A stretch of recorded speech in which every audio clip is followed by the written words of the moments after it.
के लिए। डॉक्टर आनंद प्रकाश तिवारी जी, आपने सभी की बातचीत आपने सुनी, विचार आपने सुने।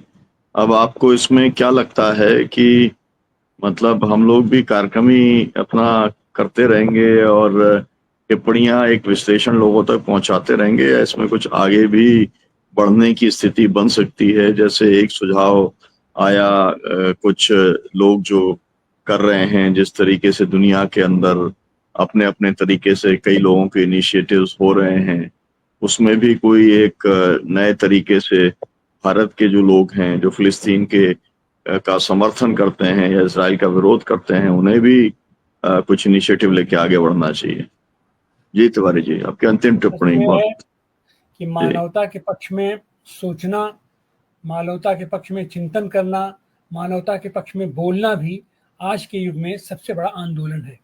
और शायद यही कारण है कि सत्ता पक्ष आज दहशत में है।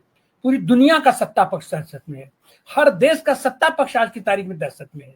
तो यह बताता है कि मानवता के पक्ष में लोग खड़े हैं, आम जनता खड़ी है। हाँ, उसका एक सांगठनिक रूप नहीं बन पा रहा है, क्योंकि उसका रूप तो सत्ता बनाती है, सरकार बनाती है। सरकार से बिल्कुल उलट जाकर के जनता और सरकार के बीच में इतना विभेद आज की तारीख में हो गया है, चिंतन में हो गया है। और उसका कारण यही है कि सत्ता चाहे जिस देश की हो, वो सत्ता मानवता के विरुद्ध खड़ी है, केवल अपने चंद निहित स्वार्थों के बसीभूत खड़ी है। फल यह है कि जनता उनके खिलाफ चिंतन कर रही है, जनता उनके खिलाफ सोच रही है। और जब भी जैसे जरूरत पड़े स्थिति में, स्थिति तो अब ऐसी बनती है कि न जाने कैसी क्या स्थिति होती है। जब जनता इतनी परेशान है और उसके खिलाफ है, तो सत्ता को उलट क्यों नहीं देती?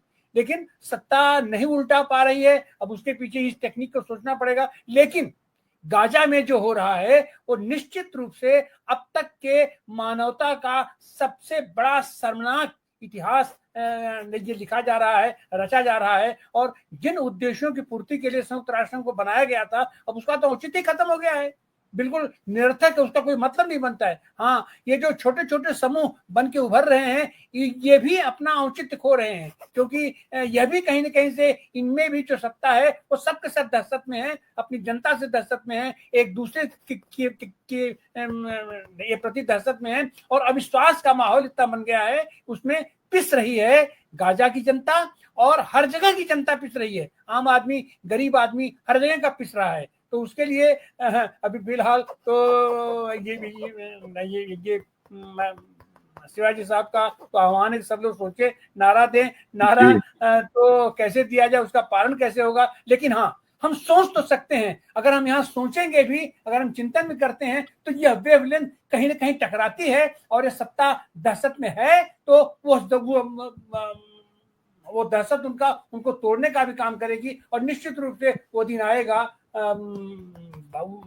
वो सूर्योदय होगा, जब ये मानवता के पक्ष में हर जगह सरकारें आएंगी और वो सरकार शांतिपूर्ण तरीके से दहशत के माहौल से निकल करके मानवता के पक्ष में सोचेगी। बहुत बहुत शुक्रिया तिवारी जी। हम तो दर्शकों से अपील भी करेंगे और उम्मीद भी करेंगे कि आपके शहर में, जिले में, प्रदेश में जो भी संगठन फिलिस्तीनियों के साथ में सॉलिडरिटी का कुछ भी एक्शन करता हो, जहां कहीं भी आपको सूचना मिलती है सोशल मीडिया के माध्यम से या और तरीके से, उन संगठनों से आपको जुड़ने का काम करना चाहिए। नए तरीके से सोचने की जरूरत है, आउट ऑफ बॉक्स थिंकिंग की इसके अंदर जरूरत है। उसी से ही कोई रास्ता आगे निकल सकता है। फिलिस्तीन के ऊपर बहुजन संवाद पर हम कार्यक्रम और संवाद अपने साथियों के साथ में जारी रखेंगे, और आपसे ये हमारा अनुरोध कि आप इस प्रोग्राम को लोगों तक पहुंचाएं, ताकि ये इशू के बारे में एक समझ बनने और बनाने का काम हो। बहुत सारे लोग ऐसे हैं, बड़े पैमाने पर ऐसे लोग हैं जो फिलिस्तीनी आंदोलन का समर्थन करते हैं और जो कुछ चल रहा है उससे नाखुश हैं, नाराज हैं, आक्रोशित हैं, कुछ करना चाहते हैं, लेकिन बहुत कुछ नहीं हो पा रहा है। हम उसी दिशा के अंदर आगे बढ़ना चाहते हैं कि लोग सोचने से आगे बढ़ें और किसी एक्शन की तरफ आए। बहुत बहुत शुक्रिया आपका इस कार्यक्रम से जुड़ने के लिए। फिरोज मीठी बुरवाला जी, निकिता जी, प्रोफेसर शिवाजी सरकार साहब, प्रोफेसर संदीप पांडे जी और डॉक्टर तिवारी जी, शुक्रिया, थैंक यू।